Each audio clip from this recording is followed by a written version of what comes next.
First things first, walk right and head down the well again. Head left. Alright, now we're back in the room that should set off alarm bells in your head, but before you decide to plunge your way to the bottom, I'd recommend getting your fat, stubby little legs onto the top platform, walking left some more, and then dropping down. On the other side, you will be met by Billy No Mates, who I've got to say is probably the most socially safe guy in all of Hallownest. Sadly, you've got to kill him if you want to keep moving, and to do that, you're going to need 4 spells. You've got 2 options. Sit here and wait for him to spit out something alive and crawling, or go outside and start smacking whatever comes close to you. Whatever you pick, hit him with 3 spells, then get more soul, and do it one last time. Now watch him explode into Geo that you'll probably lose when you die later on. Moving forward into the next room, you've got some basic platforming to do. Good players use something called a fireball skip here. But we both know that that's not happening today, so just stare at your feet, head left, and walk to the steps instead. Heading into the next room, guess what? Rather unsurprisingly, you've got more platforming to do. You want to be spending your time here on the upper platforms. Feel free to take as long as you need. This isn't a race. I don't want to have to come back here to see your corpse floating in the acid below. Once you get to the end, bonk your head on this platform to remove your last remaining brain cells and head through to safety. Yes, safety. Just up here is a bench that you're gonna sit on.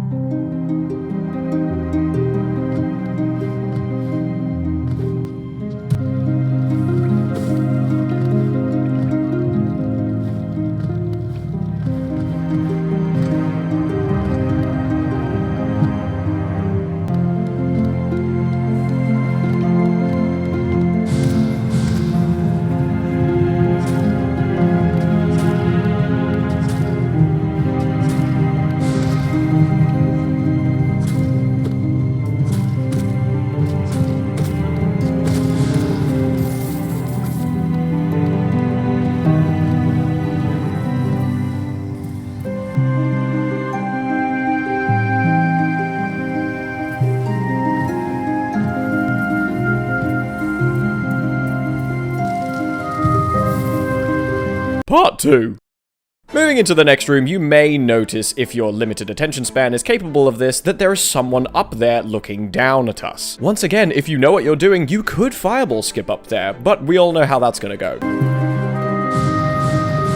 So instead, we're gonna have to go the long way around. Keep looking down while being mindful of where there are platforms and where you'll drop into certain death. Pick up this little geomound because I said so, and head into the next room. Thankfully, we have to go this way anyway, because this is where you'll find the next map and begin learning some of Greenpath's mechanics. Here's a tip. If you see a vine, cut vine. Got it? No? Great! Well, now you've got that thoroughly nestled into your ADHD brain, let's continue on. It's worth noting that you can time your cuts so that the block falls onto any unsuspecting enemies beneath it. It adds a nice touch to the scenery. I'm not sorry. Hopefully, if you've somehow maneuvered your way to the end of the room in one piece, your ears will pick up the delicate humming of Cornifer. Talk to him, buy his map, and that's one item ticked off the list. Once that's done, head back the way that you came, past the gap, not down past it, to cut the vine and unlock an easy shortcut. Now you can head down and prepare yourself for a very satisfying bit of floor decoration. Oh, that's lovely. And proceed to the large abundance of teeth protruding from the walls. Pay no attention to the fact that the music stopped. It's okay. Don't worry. It's only danger. If anything yells, just run. You'll be fine. Just talk to him. If you didn't run away with your hands over you'll have successfully earned yourself the Hunter's Journal. One more item ticked off the list. If you need a dumbed down explanation, it's just a list of every enemy in the game. Find them, kill them, see what it says. Got it?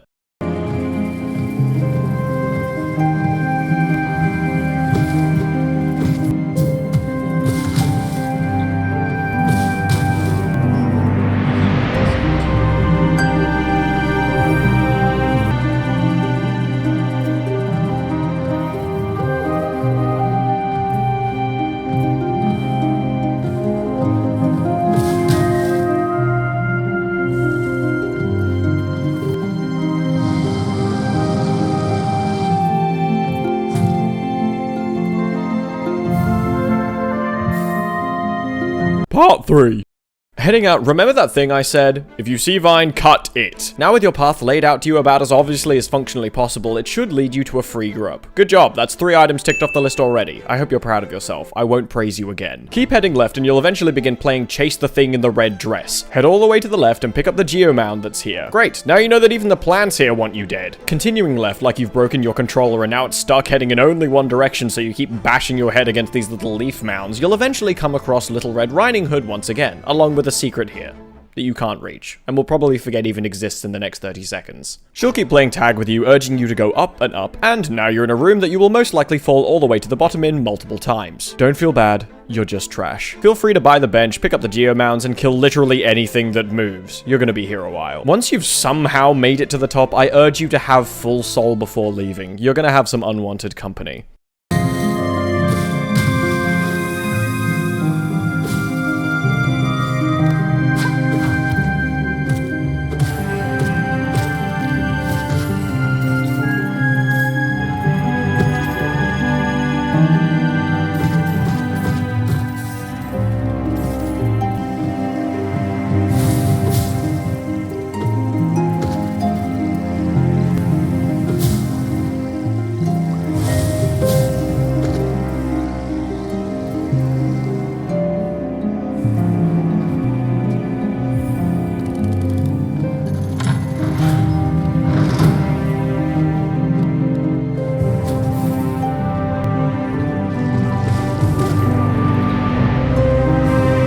Part 4.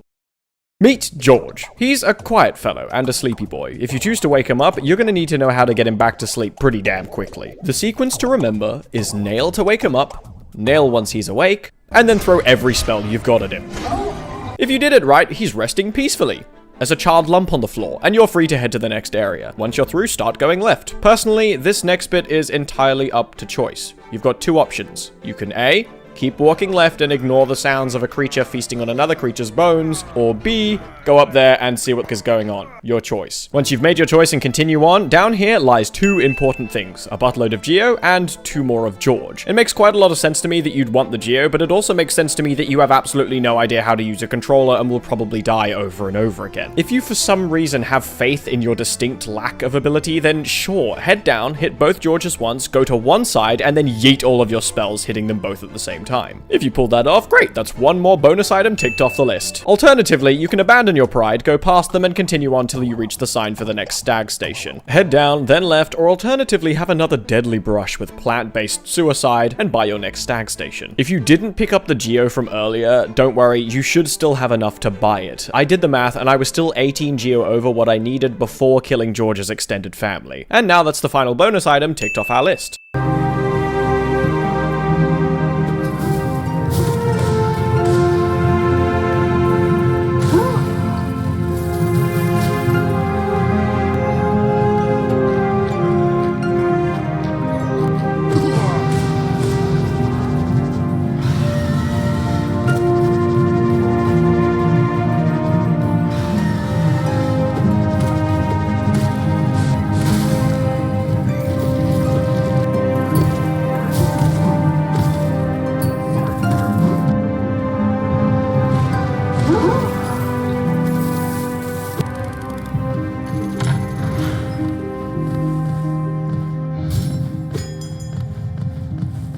Part 5. This is it, morons! You've made it all the way to the last step. I seriously doubt it was this smooth for you given your, distinct ability. But guess what? You made it. You got another grub, picked up a bunch of Geo. I hope you didn't investigate what was going on up there. And a bigger map. Honestly, that's a pretty extensive list, so really, yeah, well done. And now prepare to get absolutely curb stomped by your first actual boss fight. But who am I kidding? You're watching this because you've got 3 brain cells, so I'm gonna make this easy. First things first, leave the stag station and head up. Go up a bit more, duck into the left passageway, and prepare for your first real fight. Yeah, about that. Remember the number game we played last time?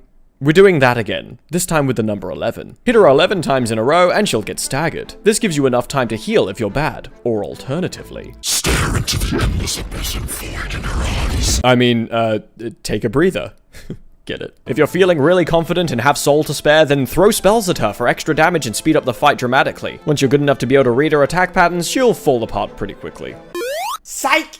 Get a load of the look on your face. You thought you were strong. She just got up and yeeted out of here. God, you're so weak. Look at that tiny little nail. You actually think you beat Hornet? What a meme. Whatever. Just pick up the Shade Cloak and that's the final item ticked off our list.